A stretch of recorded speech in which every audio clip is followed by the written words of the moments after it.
के एक छोटे से गांव में एक पुराना सरकारी बंगला था। वहां पहले एक हेडमास्टर रहते थे, शंकर प्रसाद।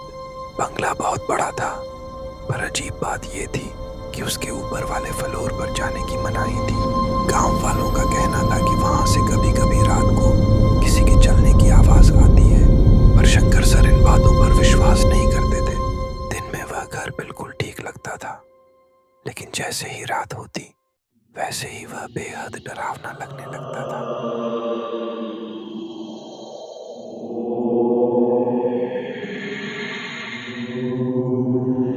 गांव में हमेशा शंकर सर के बारे में बातें होती रहती थी। अरे रामू, तूने सुना है? पुराने बंगले में एक हेडमास्टर आए हुए हैं। सुना है आज से वही उस बंगले में रहेगा। कहते हैं उस बंगले में पहले से ही बहुत। जब रात हो जाती थी तो सीढ़ियों पर छोटे छोटे पैरों के निशान मिलते थे।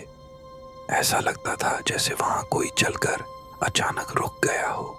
हर रात लगभग ठीक 12:30 सीढ़ियों से धीमी खिसकने जैसी आवाज आने लगती थी। पहले एक कदम, फिर दूसरा, और फिर अचानक सब कुछ शांत। सुबह जब घर के लोग उठते तो देखते कि सीढ़ियों पर छोटे छोटे पैरों के निशान बने होते थे, नंगे पांव के निशान, जैसे किसी बच्चे ने गीली मिट्टी में चलकर सीढ़ियां चढ़ी हों। लेकिन अजीब बात यह थी कि वे निशान आधे रास्ते में आकर रुक जाते थे, ना ऊपर जाते थे ना नीचे लौटते थे। ऐसा लगता था जैसे कोई वहां चलकर अचानक रुक गया हो और अब भी खड़ा हो। शंकर सर अक्सर चुपचाप बैठे रहते थे, कभी कुर्सी पर, कभी खिड़की के पास, और कई बार तो सीढ़ियों के सामने ही। उनकी आंखें खुली रहती थीं, पर लगता था जैसे वो किसी और दुनिया को देख रहे हों। गांव के लोग कहते थे, शंकर सर अब पहले जैसे नहीं रहे। दिन में जब कोई उनसे बात करता तो वो हल्की सी मुस्कान के साथ आधे अधूरे जवाब देते। शंकर सर पुराने से सोफे पर बैठे थे, पीठ सीधी, हाथ घुटनों पर रखे हुए और नजर सामने दीवार पर टकी घड़ी पर। शंकर सर चुपचाप फायरप्लेस के पास चले गए। कमरे में ठंड बहुत ज्यादा थी, ऐसी ठंड जो इंसान को बैठने नहीं देती। उन्होंने हाथ आग की तरफ बढ़ाए। ठंड इतनी ज्यादा थी कि शंकर सर का पूरा शरीर कांप रहा था। उनके दांत आपस में टकरा रहे थे और हाथ बेकाबू होकर थरथरा रहे थे। ठंडी हवा ऐसे चुभ रही थी जैसे बर्फ की सुइयां त्वचा में उतर रही हों। उस सन्नाटे भरे कमरे में उनकी कांपती सांसों की आवाज ही सब कुछ बता रही थी। कमरे में आग जल रही थी, फिर भी गर्मी का नामो निशान नहीं था। फर्श से उठती ठंड पैरों से होती हुई रीढ़ तक चढ़ रही थी। शंकर सर को ऐसा लग रहा था जैसे कोई अदृश्य ताकत उनकी सारी गर्मी धीरे धीरे खींच रही हो। कमरे में आग जल रही थी, फिर भी गर्मी का नामो न अचानक सन्नाटे को चीरती हुई सीढ़ियों से पैरों की आवाज आने लगी। पहले बहुत हल्की, जैसे कोई दबे पांव चल रहा हो। थक, फिर थोड़ा पास, थक थक। ऐसा लग रहा था जैसे कोई सीढ़ियां चढ़ता हुआ धीरे धीरे नीचे आ रहा हो या फिर ऊपर की ओर बढ़ रहा हो। समझ पाना मुश्किल था। शंकर सर की सांसें तेज हो गईं। ठंड से कांपते हुए भी उनका ध्यान अब सिर्फ उन्हीं आवाजों पर था। फिर अचानक सब कुछ एकदम शांत हो गया। सीढ़ियों से आती पैरों की आवाज थम चुकी थी, हवा रुक गई थी, यहां तक कि फायरप्लेस की आग भी बिना आवाज के जल रही थी। शंकर सर ने कांपते दिल के साथ फैसला किया। वो जानना चाहते थे कि आखिर सीढ़ियों से कौन चल रहा था।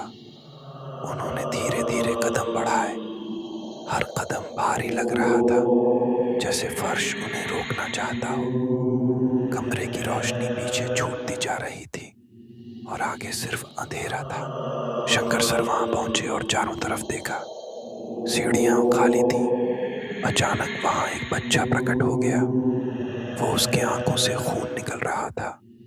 शंकर सर की सांसें रुक सी गईं। बच्चे का चेहरा उज्जवल नहीं था, बल्कि फीका और जैसे किसी पुराने दुख में डूबा हुआ था।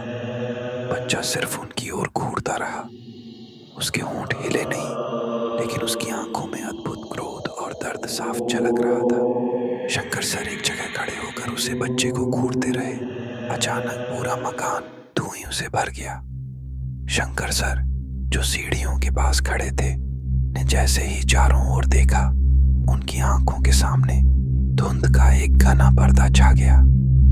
हवा में धुआं इतना घना था कि घर के आखिरी कोने तक कुछ दिखाई नहीं दे रहा था। शंकर सर बहुत घबरा गए। वह वहां खड़े होकर सोचने लगे कि अभी उनके साथ क्या हो रहा है। पूरा बंगला अचानक से अजीब तरह की खामोशी में डूबा हुआ था। हवा में धुएं की हल्की गंध और पुराने लकड़ी के फर्श की चरमराहट उनके कानों में गूंज रही थी। अचानक पूरे बंगले में उजाला फीका पड़ गया और दीवारों पर अजीब सी छायाएं नाचने लगी। एक बर्फ जैसी ठंड उनके शरीर में फैल गई।